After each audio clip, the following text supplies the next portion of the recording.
New York times में छपी report के मुताबिक इजरायली पीएम बेंजामिन नेतन्याहू ने अमेरिकी धमकी के बाद 3 दिन में कई बार अमेरिकी प्रेसिडेंट, फॉरेन मिनिस्ट्री और दूसरे अमेरिकी ऑफिशियल से बात की।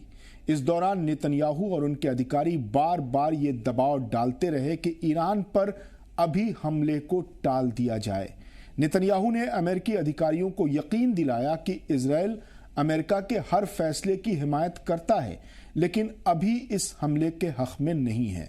नेतन्याहू की दलील थी कि ईरान पर हमले के बाद ईरान की जवाबी कार्रवाई में वहां से आने वाली मिसाइलों को झेलने के लिए इजरायल अभी पूरी तरह से तैयार नहीं है।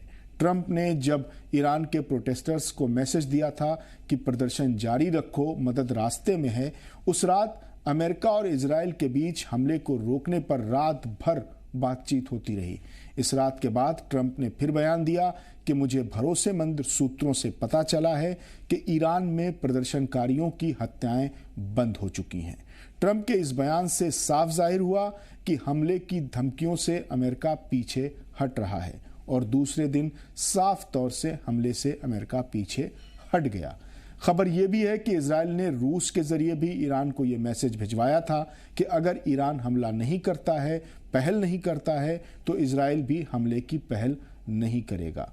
अब कहा यह जा रहा है कि जून में चली 12 दिनों की जंग के दौरान ईरानी मिसाइलों ने इजरायल के एयर डिफेंस सिस्टम को बहुत नुकसान पहुंचाया था, जिसकी भरपाई अभी तक नहीं हो पाई है।